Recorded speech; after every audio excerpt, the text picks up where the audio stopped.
deafening from start to finish. All right, let's get to Oklahoma football. 2 losing seasons in the last 3 years.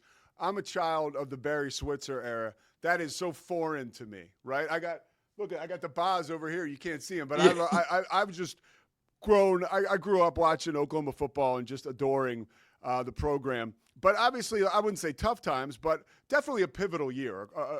Second year in the SEC.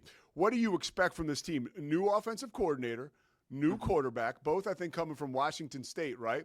What do Yes. you see coming from this team this year? They also, defensive coordinator left. Brent Venables will be calling the defense again. They brought in some high level assistants. Wes Goodwin was the DC at Clemson. They brought him in.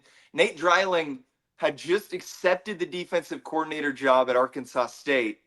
And then he got the call from Brent before he signed the contract and said, I will come there in any capacity. And he left a Division I D coordinator job to coach inside linebackers at Oklahoma. So these are the kinds of guys coming in here. By the way, as you speak of the staff, I got a guy for you. Jim Nagy is a buddy of mine. Mm-hmm. So Oh, really?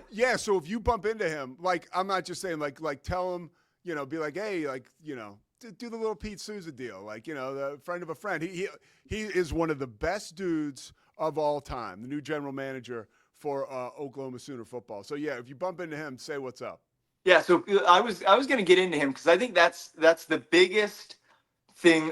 You can tell OU football's going for broke this year because they brought in Jim Nagy and his staff. And what they finally said is, we feel like Brent Venables is getting so bogged down by everything else in college football these days. And you look at Ohio State, Ryan Day is barely coaching football anymore. He's managing a roster, he's managing a payroll, and he's staying afloat. Well, Brent doesn't want to do that. Brent wants to do the football side. So they said, okay, we'll come and bring in Jim Nagy to do that. And Pete, his first press conference, I was like, whoa, because he's talking about it going, we're going to put a value next to every player on this roster. We're going to decide what positions are worth spending money on, what players are worth spending money on, and we're going to have honest conversations. And we're going to tell kids, this is what you're worth to us. Come play, you can earn more, or you can go somewhere else. But this is how we're going to balance the budget. This is how we're going to win football games. And I think allowing Brent to go back to coaching football is going to be a massive change. Now, if only they could change their schedule some, that would help get some more wins on there as well. But that is the biggest change going on. I didn't actually answer your question, though. The new offensive coordinator, new quarterback, John Mateer is the quarterback, oozes leadership. I mean, he comes in full confidence. You can tell that this guy believes in himself, believes what he's doing, loves the guys around him. He's somebody that they're going to want to play for. When you have an O-line that has a quarterback that they want to play for, that's exciting. And then Ben Arbuckle, he's 10 days younger than me, Pete. Oh, no. It's starting to happen. I didn't know this day would happen.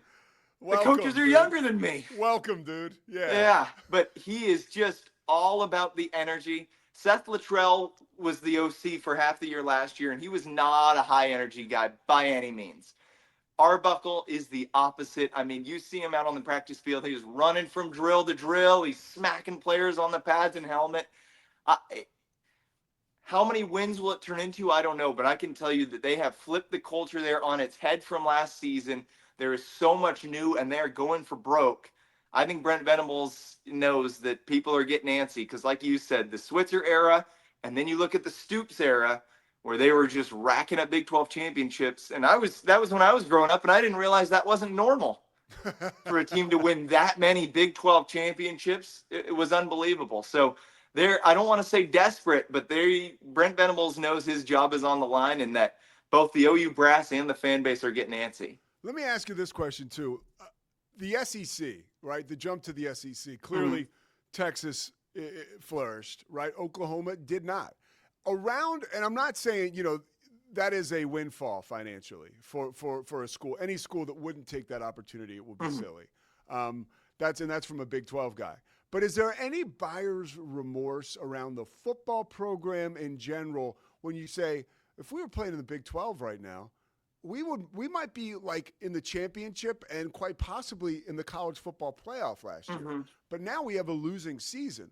Is that something they feel like they can adjust to and move through? Or is there any whispers of, man, this is going to be tough and we may have been better off back there with our friends in the Big 12.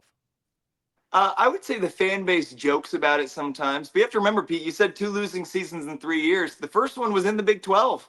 Yeah.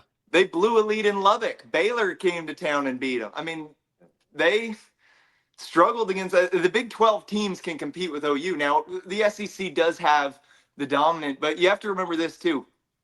If Lincoln Riley doesn't empty the cupboards, they lose the Bedlam game that would have sent them to the Big 12 championship. And in losing, Baylor went in their place, and we got to go do our pregame show, which I have a picture of on my wall. I debated setting up in front of that wall, a picture of you and I on the set out front of AT&T. And then Lincoln Riley left overnight, and it was to the point where my sports director, Dean Blevins, hosts the coaches show.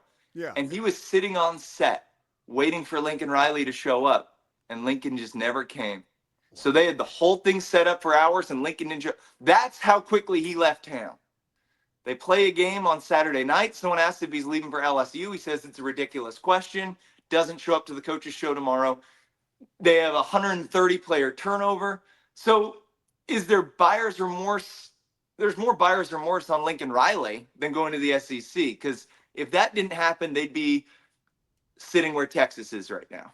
What happens if Lincoln Riley goes to a diner in Norman and ponies up there and orders like some eggs? Like how is he getting treated?